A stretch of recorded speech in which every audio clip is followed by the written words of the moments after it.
Hi there, today I'm going to go through with you the steps to setting up a candy buffet. I have a blog that will give you more details because you need to consider a number of things such as the theme, the colours that you want to use on your table and for the candy that you're choosing, and the budget that you have set for yourself. So if you'd like to go to my blog, I have got a lot more detail of what you need to consider before setting up. When you have decided on what you'd like to have on your table, you can start with the steps that I have put into place. Step 1. You need to consider how many people you're going to be catering for. So think about the size table you will need. For this particular setup, we were only using it for a small amount of people, therefore we used a small table. You may decide to use a circular table or even a rectangular table. Step 2. You need to dress your table. The best way to dress it is with a nice, clean, pressed tablecloth that is floor length. Step 3. You now want to add some height to your table. So the best way to do this is to add a box that you can either cover with paper to match the theme of your candy buffet. In this instance, we've added some ribbon around the top of the box. You may even decide to use a cake stand or books and even a suitcase, depending on the theme that you have for your candy buffet. Step 4. You now want to add a centerpiece or something that is appealing to the eye that will create an illusion of the table.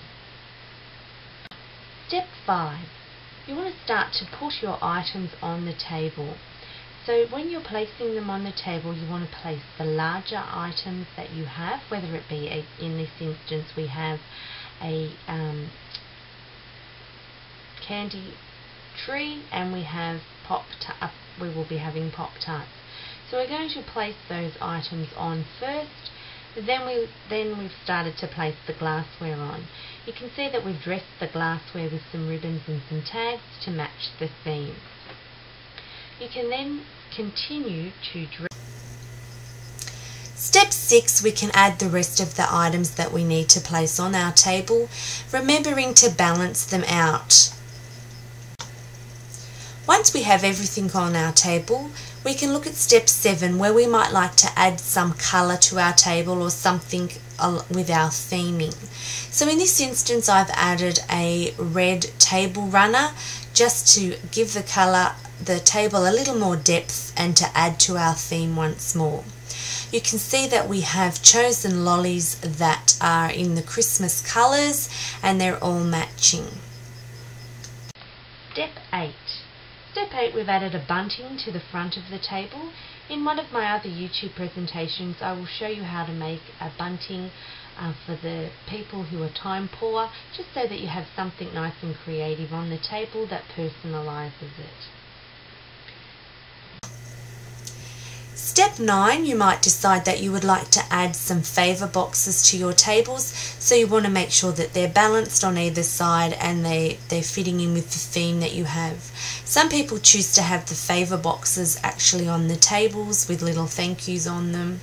It's entirely up to you how you would like to present it. Sometimes it's good to have them if you've got the room on the table on the actual candy buffet.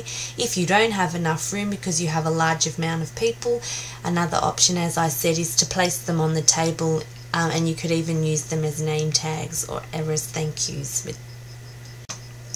Step 10.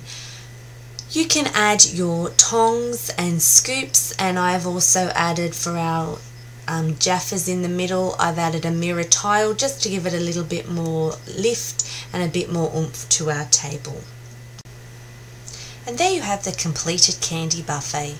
If you have any questions, please don't hesitate to contact me. If I can be of any help, I would really like to assist you.